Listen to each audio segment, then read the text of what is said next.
3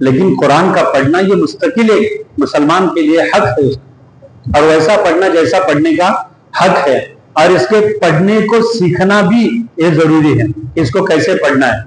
اس لیے بڑوں کے مکاتب اور پھر اپنے یہاں کے علماء حفاظ کے پاس بیٹھ کر قرآن کو صحیح الفاظ کے ساتھ سیکھنا یہ واجب۔ دوسری بات، قرآن کا دوسرا حق ہے اس کو سمجھنا۔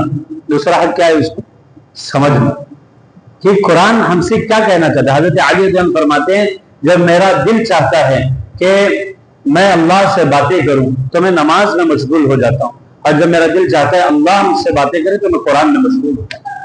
قرآن اللہ کا پیغام ہے، اللہ ہم سے کہا الحمدللہ رب العالمین۔ یہ پوری سورہ ہم ہر نماز میں پڑھتے ہیں، ہر رکعت میں پڑھتے ہیں، آج تک ہمیں پتہ ہی نہیں یہ ہے کیا۔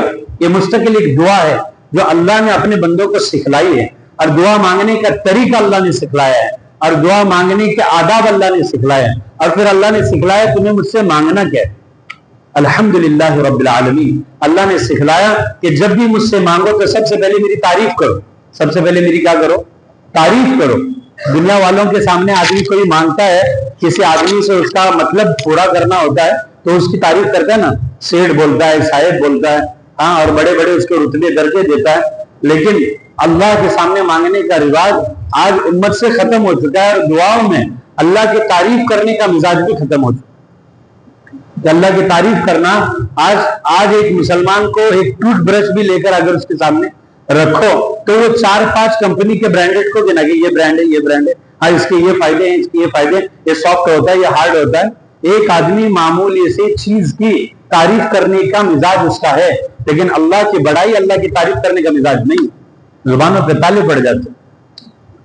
صحابہ رضی اللہ عنہ اللہ سے ایسے مانگتے تھے اور اس طرح اللہ کی تعریف کرتے تھے۔ اللہ کے نبی صلی اللہ علیہ وسلم ایک مرتبہ مسجد نبی میں تشریف لائے، ایک دیہات کے صحابی ہاتھ اٹھائے ہوئے ہیں اور دعا کر رہے ہیں، اور ان کے الفاظ سنیے، ایسے زبردست الفاظ سے انہوں نے دعا کی، کہا یا من لا تراہ العیون ولا تخالطہ الظنون ولا یصفہ الواصفون ولا یخشى الدوائر ولا تغیر الحوادث یعلم مساقیل الجبال ومکائل البحار وعدد قطر الامطار وعدد ورق الاشجار وعدد ما اظلم علیہ اللیل واشرق علیہ النہار لا تواری منہ السماء السماء ولا ارض ارضا ولا بحر ما فی قعرہ ولا جبل ما فی وعرہ اللہم اجعل۔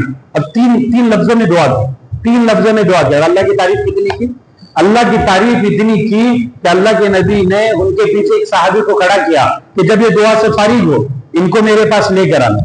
جب یہ دعا سے فارغ ہو پوری تعریف، پوری دعا میں اللہ کی تعریف کی، یا من لا تراہ العیون، اے وہ پاکیزہ ذات جس کو کوئی دیکھ نہیں سکتا، ولا تخالطہ الظنون، اے وہ پاکیزہ ذات کہ اگر تجھے کوئی سوچنا شروع کرے تو تجھے کوئی سوچ نہیں سکتا تو ہے کیا۔ ولا یصفہ الواصفون، پوری دنیا کے لوگ اگر تعریف کرنے کے لیے بیٹھ جاوے کہ اللہ اتنے بڑے تعریف والے ہیں تو پورے تعریف کرنے والے تعریف کر نہیں سکتے اللہ اتنے بڑے۔ ولا یخشى الدوائر، اللہ وہ ذات ہے جو زمانے کے عدلنے بدلنے سے ڈرتا نہیں کہ اب اس کی حکومت آئی، اب اس کی حکومت آئی، اللہ نہیں ڈرتا۔ ولا یخشى الدوائر، اللہ وہ ذات ہے جو خوف سے پاک۔ ولا تغیر الحوادث، دنیا کے زمانے کے بڑے بڑے حادثے اللہ کو اس کی تدبیر میں آگے پیچھے نہیں کرتے، اللہ اس سے پاک۔ یعلم مساقیل الجبال، اللہ وہ ذات ہے جو جانتا ہے پہاڑوں کا وزن کتنا ہے جو زمینوں کے سینوں میں گاڑا جا چکا ہے۔ ومکائل البحار، اللہ وہ ذات ہے جو جانتا ہے سمندروں میں کتنے لیٹر اور کتنے ٹنوں سے پانی کے نظام کو جس نے سنبھالا ہے۔ اللہ کا ایک مستقل نظام ہے سمندروں کو سنبھالنے کا، اور اس کو جب آپ وہاں جاؤ گے تب سمجھ میں آئے گا۔ ہم افریقہ سے سعودیہ کی طرف جب جا رہے تھے، جب سفر تھا، اتنا بڑا سفر تقریباً 2 دن کا، اور اتنی بڑی جہاز تھی، تقریباً 7,000 لوگ تھے، لیکن جب اس مخلوق یعنی سمندر کے درمیان گئے تب بات سمجھ میں آئی کہ اللہ رب العزت نے اتنی بڑی مخلوق کو کس طرح اپنے کنٹرول میں رکھا ہوا ہے۔ خدا کی قسم اگر کوئی بکھر جاوے اس کے درمیان، نہ یہ کنارہ اس کو نصیب ہو نہ وہ کنارہ نصیب، اللہ کی اتنی بڑی مخلوق، اللہ بول رہے۔ تو یہ صحابی تعریف کر رہے، یہ وہ ذات جو جانتا ہے کہ سمندروں کے پانی کے نظام کو کیسے سنبھالنا۔ مکائل البحار وعدد قطر الامطار وعدد ورق الاشجار وعدد، اور پھر اس کے بعد میں جب پوری دعا کی تو 3 لفظوں میں دعا مانگی۔ کتنے لفظوں میں دعا مانگی؟ 3 لفظوں میں دعا مانگی. اللہ کی تعریف اتنی ساری کی اور دعا کی 3 لفظوں میں 3 جملوں میں دعا مانگی. اللہم اجعل خیر عمری آخرہ وخیر عملی خواتمہ وخیر ایام یوم القاک فیہ. اے میرے اللہ، میری زندگی کے سب سے بہترین پل وہ بنانا جو میرے دنیا کے آخری پل. خیر عمری آخرہ وخیر عملی خواتمہ، اور اللہ میری زندگی کا سب سے بہترین عمل وہ بنانا جو میری زندگی کا آخری عمل ہو. وخیر ایام یوم القاک فیہ، اللہ میری زندگی کا سب سے آخری دن، سب سے بہترین دن وہ بنانا جس دن تیری اور میری ملاقات ہونے والی. کتنی بہترین دعا. صحابی جب انہوں نے دعا مکمل کی، اٹھایا، کہا اللہ کے نبی نے تم کو بلایا ہے. واپس گئے اللہ کے نبی کی خدمت میں. اللہ کے نبی نے اس وقت بحرین سے اللہ کے نبی کے پاس کچھ ہدیہ آئے تھے، اس میں انڈے کی شکل کے برابر سونے کا بڑا ٹکڑا تھا. اللہ کے نبی نے ان کو ہدیہ دیا، ان کو ہدیہ دیا کہ یہ میرے طرف سے تمہیں ہدیہ ہے. اور جانتے ہو یہ کس نسبت پر ہے؟ کہنے لگے رشتہ داری کی نسبت پر، قبیلے کی نسبت پر. نہیں، کہا یہ اس نسبت پر ہے کہ تم نے اللہ کی جن الفاظ میں تعریف کی یہ اللہ کو بڑی پسند ہے، ہمیں بھی بڑا پسند آیا. اس الفاظ کے بدلے میں، اس کو سن کر جو تسلی ملی، اس کے بدلے میں یہ سونے کا اتنا بڑا ٹکڑا تمہیں ہدیہ. یہ قدر ہے، قدر. تو جو سورہ فاتحہ نا مستقل ایک دعا ہے جو اللہ نے سکھلائی ہے کہ بندوں مجھ سے دعا مانگنی ہے تو پہلے تعریف کرو. ہماری دعائیں بھی مطلب کی ہوتی ہیں. ہم دعائیں بھی کب دعاؤں میں بھی کب مشغول ہوتے ہیں؟ جب ہمارے تقاضے ہوتے ہیں، قرض ہوتا ہے، حالات ہوتے ہیں، تنگی ہوتی ہے، پریشانی ہوتی ہے. اور جب یہ مسئلے حل ہو جاتے ہیں تو مسجد کی اذانیں بھی ہمیں سمجھ میں نہیں آتی، جس کو علامہ اقبال رحمۃ اللہ علیہ نے کہا ہے کہ جب محبتیں تھی عروج پر تو جواب اذان تک نہ دیتے تھے. جب محبتیں تھی عروج پر تو جواب اذان تک نہ دیتے تھے. آج صنم کیا روٹ گیا مؤذن بنے بیٹھے. کہ جب لوگوں کی محبت دماغوں پر حاوی تھی، سمجھ میں نہیں آتا تھا اللہ کیا چیز ہے، مسجد کیا چیز ہے. مسجد کے چٹائی پر جا کے رونا کیا چیز ہے سمجھ میں نہیں آتا تھا. وہ چیٹنگ میں لگا ہوا ہے، وہ میسج میں لگا ہے، اس کو پتہ ہی نہیں اللہ کیا چیز. لیکن جب صنم روٹ گیا، دنیا کے ذلیل لوگوں نے دلوں کو توڑ دیا، اب مؤذن بن کے بیٹھے. علامہ اقبال نے یہ کہا. اس کے آگے بھی ایک لائن گئی، نہ کلمہ یاد آتا ہے نہ دل لگتا ہے نمازوں میں. نہ کلمہ یاد آتا ہے نہ دل لگتا ہے نمازوں میں، کافر بنا دیا ہے لوگوں کی 2 دن کی محبت. ہمارے دلوں کا حل. اس لیے علماء فرماتے ہیں کہ جو نماز مقصد سے پڑھے گا اور کسی غرض کے لیے پڑھے گا، وہ غرض پوری ہونے تک نماز پڑھے گا، اور جس دن اس کی غرض ختم ہو نماز کو چھوڑ دے گا. ہماری دعائیں، بلکہ میں اگر یوں کہوں ہماری دعاؤں کے آمین بھی مطلبی ہوتی ہے. دعاؤں کے آمین بھی. ایک شاعر نے بڑا خوب کہا ہے کہ میں تو سجدوں میں بھی جھکتا ہوں اپنے مطلب کے لیے. میں تو سجدوں میں بھی جھکتا ہوں اپنے مطلب کے لیے. دعائیں آرزو کی ہوتی ہے تو زور سے آمین کہتا ہوں. کہ دعا کرنے والا کہہ رہا ہے اللہ حاجی بنا، نمازی بنا، قرآن پڑھنے والا بنا، دیندار بنا. آمین تو نکلتی ہی نہیں جیسے بخار چڑھا ہو. لیکن جیسے دعا کرنے والے نے کہا اللہ کاروبار میں برکت نصیب فرما، سب کے آمین زور سے نکلتی، کیونکہ سب کے مسئلے ہیں بے برکتی کے. جیسے دعا کرنے والا کہہ رہا اللہ جو قرض میں ڈوبے ہوئے ہیں تو اللہ ان کے مسئلوں کو حل فرما، سب کے آمین نکلتی، سب پھنسے ہوئے ہیں. جیسے دعا کرنے والا کہہ رہا اللہ بے جوڑوں کے جوڑے بنا، سب نوجوانوں کی آمین نکل رہی. ہماری تو آمین کا جو ساؤنڈ ہے نا وہ بھی ہمارے مطلب کا ہے. کیا ہم اس پر آمین زور سے بولیں گے باریک؟ اس لیے دعا کے کچھ آداب ہیں جس کو اللہ نے سکھلائے کہ تم میری تعریف کرو. الحمدللہ رب العالمین. تو میں آپ کو سمجھانا چاہ رہا تھا رب کس کو کہتے ہیں. اللہ کی جتنی صفات ہیں نا، 99 صفات ہیں اللہ کی، ان تمام صفات میں سب سے زیادہ یقین کا بننا، اس صفت کے اوپر یقین کا بننا سب سے زیادہ مشکل کام. ہر صفت پر یقین کا بننا آسان ہے. دیکھو بھائی، زمینوں کو کس نے بنایا؟ ہم میں سے ہر آدمی کہے گا یہ تو کسی انسان کے بس کی بات نہیں، یہ تو بنانے والے اللہ ہیں. آسمانوں کی چھتوں کو ہماری سروں پہ کس نے ٹانگا؟ ہم میں سے ہر کہے گا یہ ہمارے بس کی بات نہیں، یہ تو اللہ نے بنایا ہے، کسی انسان کے بس کی بات نہیں. اللہ کی ہر صفت پر یقین کا بننا آسان ہے، لیکن اس صفت رب ہونے کی صفت پر یقین کا بننا بڑا مشکل کام ہے. رب کس کو کہتے ہیں؟ رب کس کو کہتے ہیں؟ اور اس صفت پر یقین کا بننا اتنا مشکل کام ہے کہ اللہ نے بندے سے موت تک بار بار اس کی تکرار کروائی. ہم نماز کو اللہ نے قرآن کو شروع کیا الحمدللہ رب العالمین. اللہ نے قرآن کو ختم کیا قل اعوذ برب الناس. ہم نماز میں پڑھ رہے ہیں الحمدللہ رب العالمین. ہم رکوع میں پڑھ رہے سبحان ربی العظیم. ہم کھڑے ہو رہے پڑھے ربنا ولک الحمد. ہم سجدے میں جا رہے پڑھ رہے سبحان ربی الاعلی. رب رب رب رب اس کا جو اللہ نے بار بار تکرار کروایا. کیونکہ میرے محترم عزیز ساتھیوں, قبر کا پہلا سوال بھی ہے یہ من ربک, تیرا رب کون ہے, تیرا پروردگار کون ہے, بتا تجھے پالنے والا کون ہے, تو نے خود کو پالا یا تجھے اللہ نے پالا. اس صفت کے اوپر یقین کا بننا اتنا مشکل کام ہے کہ جب آدمی سب کہتا ہے لیکن جب اس کے پلنے کا یقین اس کے دماغ میں آتا ہے تو کہتا ہے لیکن پن اگر مگر کی باتیں کرتا ہے. تو اللہ نے قرآن میں اس صفت کو سب سے پہلے بیان کیا ہے تاکہ اس کے اوپر یقین بنے. الحمدللہ رب العالمین, تمام تعریفیں اس اللہ کے لیے جو اس دنیا کو نہیں بلکہ اس جیسے ہزاروں دنیا کو پالنے والا ہے. آپ کو پتا ہے جب اس کو ہم اس کے فیلنگ کے ساتھ, اس کے معنی کے ساتھ, اس کے ترجمے کے ساتھ اس کو پڑھیں گے اور جو اللہ ہمیں محسوس کروانا چاہتا ہے کہ یہ میرے بندے تو ایک اکیلی مخلوق ہے, میری کئی کروڑوں مخلوق ہے, اس میں صرف میری مخلوق ایک انسان ہے اور اس میں سے بھی تو ایک ادنا مخلوق ہے. سن میں کون ہوں, رب العالمین ہوں. تیرے جیسے مخلوقوں سے بھرے ہوئے ہزاروں کائنات کو سنبھالنے والا, اس کو پالنے والا, اس کو چلانے والا, ان کو کھلانے والا, ان کی ضرورتوں کو پورا کرنے والا میں رب ہوں. اس کا یقین دل میں آئے گا جب ہم نماز میں اس کے معنی, اس کے مطلب کے ساتھ اس کو پڑھیں گے.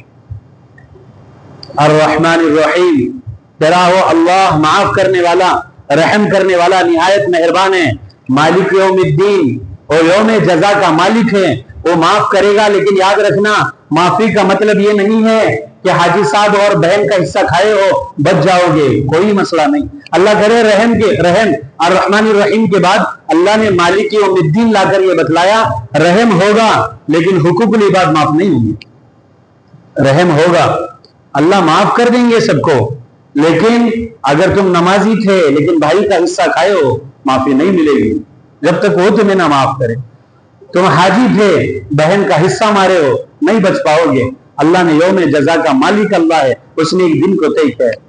جب بندہ اللہ کی تعریف کرتا ہے, حدیث میں آتا ہے جب بندہ پڑھتا ہے الحمدللہ رب العالمین, اللہ اس کے جواب میں فرماتے ہیں حمیدنی عبدی. جب بندہ کہتا ہے الرحمن الرحیم, اللہ فرماتے ہیں اثنا علی عبدی. جب بندہ کہتا ہے مالک یوم الدین, اللہ فرماتے ہیں مجدنی عبدی, میرے بندے نے میری بڑائی بیان. اس کے بعد اللہ فرماتے ہیں جب بندہ کہتا ہے ایاک نعبد و ایاک نستعین, اے میرے اللہ میرا تیرے علاوہ کوئی نہیں ہے, تو ہی میرا معبود ہے, تو ہی ہے جس کو میں اپنا خدا سمجھتا ہوں, تیرے علاوہ میں کسی کو اپنا کرتا درتا نہیں سمجھتا. اے اللہ میں اس فیصلے پہ راضی ہوں. وَإِيَّاكَ نَسْتَعِينُ, اور اے میرے اللہ میں تجھی سے مدد مانگتا ہوں, نہ میں کسی قبر سے مدد مانگتا ہوں, نہ میں کسی پیغمبر سے مدد مانگتا ہوں, نہ میں کسی ولی سے مدد مانگتا ہوں, نہ میں کسی بڑے سے مدد مانگتا ہوں, نہ میں دنیا کی کسی نقشے کو اپنے مسئلوں کا حل کرنے کا حل سمجھتا ہوں. اے میرے اللہ ایاک نستعین, میں تجھی سے مدد مانگتا ہوں. جب یہ بندہ ایگریمنٹ کرتا مانتا ہے اس بات کو, اللہ اس کے جواب میں فرماتے ہیں ھذا بینی و بین عبدی, اے میرے بندے تو نے مان لیا میری بات کو, تو نے قبول کر لیا اس بات کو کہ سن تو نے تیرا کام کر لیا, اب سن تو جو مانگنے والا ہے میں تجھ کو عطا کرنے والا ہوں. پھر میرے اللہ نے سکھلایا مجھے اور آپ کو, سکھلایا کہ تمہیں مانگنا کیا ہے, مانگنا کیا ہے. یہ سکھلایا اس لیے کیونکہ میں اور آپ حریص ہیں, میں اور آپ لالچی, ہمیں پتہ ہی نہیں ہمیں اللہ سے مانگنا کیا ہے. آدمی بعض مرتبہ اللہ سے مال مانگ لیتا ہے لیکن مال کے شر سے حفاظت نہیں مانگتا, تو مال ملنے کے بعد عیاش بن جاتے ہیں. آدمی بعض مرتبہ اللہ سے عزت مانگتا ہے لیکن عزت کے ساتھ ساتھ عزت کے شر سے حفاظت نہیں مانگتا, تو جب عزتیں ملتی ہے تو آدمی تکبر کے اندر ایڑی مار کے دنیا میں چلتا ہے. اس کے شر سے حفاظت اللہ نے بتلایا, تمہیں پتا نہیں تمہیں مانگنا کیا ہے. اے میرے بندوں میں بتاؤں تمہیں, تمہارے لیے سب سے بہترین چیز کیا ہے, تمہارے لیے سب سے بہترین چیز کیا ہے جو تمہیں اگر مل جائے تم کامیاب ہو جاؤ گے. پھر تم جھوپڑی میں رہو یا محل میں رہو تم کامیاب ہو, تم عربی ہو اجمی ہو کامیاب ہو, تم عالم ہو جاہل ہو کامیاب ہو, تم کالے ہو گورے ہو کامیاب ہو, تم جو ہے کمزور ہو طاقتور ہو تم کامیاب ہو, تم کسی فیکٹری کے مالک ہو یا فیکٹری کے مزدور ہو, اگر یہ تمہیں مل گیا تم کامیاب ہو. کیا بتلایا اللہ نے, اہدنا الصراط المستقیم. میرے بندوں مجھ سے مانگنا ہے نا تو میرے خزانے کی سب سے بڑی چیز, میرے خزانے کا سب سے انمول چیز